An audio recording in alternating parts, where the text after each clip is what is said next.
You know what freaks me out more than bad launches or microtransactions? The idea that one day I wake up and a game I paid for just doesn't exist anymore. Not removed from the store, I mean straight up unplayable. No disc, no offline mode, nothing.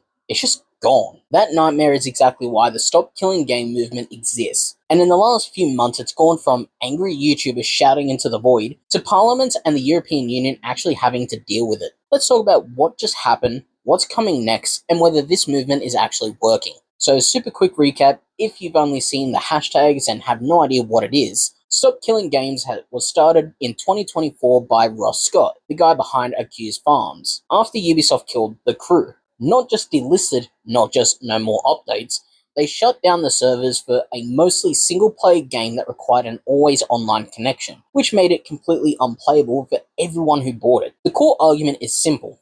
If a company sells you a game and then later flips a switch so you can never play it again, that shouldn't be legal.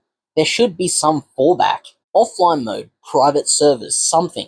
Especially when the game was advertised like a normal purchase, not a rental. That's the heart of Stop Killing Games. If you sell a game, you shouldn't be allowed to destroy it. Now here's where it gets interesting. In 2025, this thing went from internet rant to political headache for governments. First, there's the European Citizens Initiative called Stop Destroying Video Games. That's the formal EU side of the campaign. To be taken seriously by the European Commission, they needed 1 million valid signatures from across the EU. Not only did they hit that, they smashed it. By July 2025, they've collected around 1.4 million signatures. Recently, verification results started coming in, and turns out only about 3% of the signatures are failing. That means roughly 1.4 million are likely to be confirmed as valid, which is way above the 1 million threshold, and across enough EU countries, a hearing in front of the European Commission is now described as all but guaranteed. That is huge.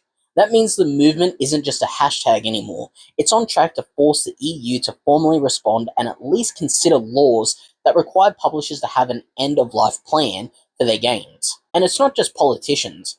Even devs who aren't directly affected are lining up behind it. Owlcat Games, the Pathfinder and Warhammer 40k Rogue Trader studio, publicly backed Stop Killing Games, saying every player deserves lasting access to what they've paid for, even though their own games are mostly DRM-free and offline already.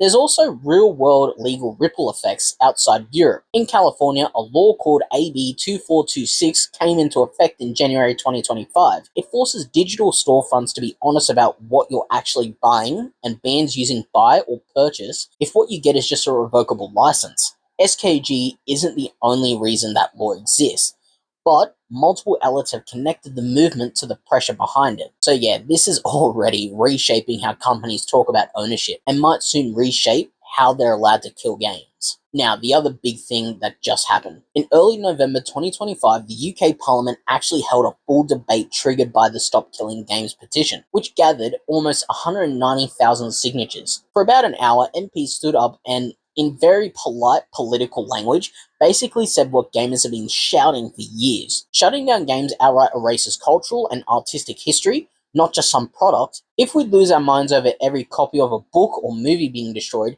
why is it okay when it's games? But here's the catch. The UK government's official position after the debate was basically, we hear you, the law already works, we're not changing it, but we'll encourage companies to communicate better. So on paper, no new law. At least not yet. However, that debate still matters for two reasons. One, it sets a public record that digital ownership and server shutdowns are now a political issue, not just nerd rage on Reddit. And two, it keeps pressure on publishers who absolutely do not want lawmakers breathing down their necks. Of course, anytime a movement gets big, there's drama. In mid-2025, a big controversy blew up between Ross Scott and streamer developer who goes by Pirate Software, also known as Thor. Thor put out a video basically calling the movement unrealistic and dangerous for smaller devs, saying the demands would be impossible to meet. Ross fired back, saying Thor misunderstood the campaign and misrepresented what it was asking for. The backlash was brutal.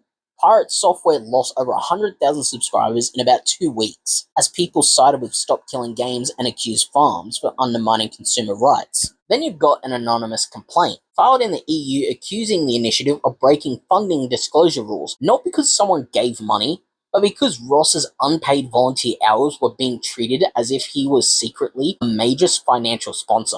EU rules specifically don't count volunteer work as that kind of contribution, so it looks a lot like a bad faith attempt to derail the campaign, just as it was succeeding. All of this shows one thing: if this movement was meaningless, nobody would bother attacking it. So where are we right now at the end of 2025?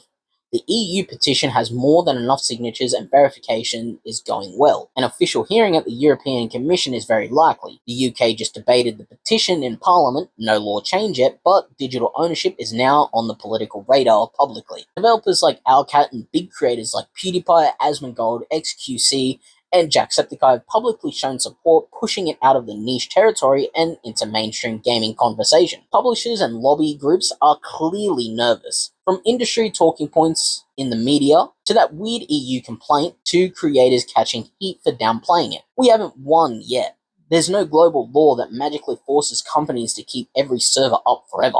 That's never been the point. The realistic goal is this: if you shut a game down, you either give people an offline option or a legal way to private servers and preservation to exist. And right now, for the first time, that idea is sitting on the desk of actual lawmakers. So here's where I throw it to you. Would you support a law that forces publishers to keep your games playable somehow after shutdowns? Or do you think that kind of regulation goes too far? Drop your thoughts in the comments, and I'm really curious where you land on this, especially if you're a dev or you've had a favorite game disappear. If you found this breakdown helpful and you want more coverage of gaming stuff beyond just trailers and hype, hit like, subscribe, and maybe share this with a friend who still thinks digital is forever. Because right now, the only reason governments are even talking about this is because gamers wouldn't shut up. And honestly, that's pretty bloody awesome.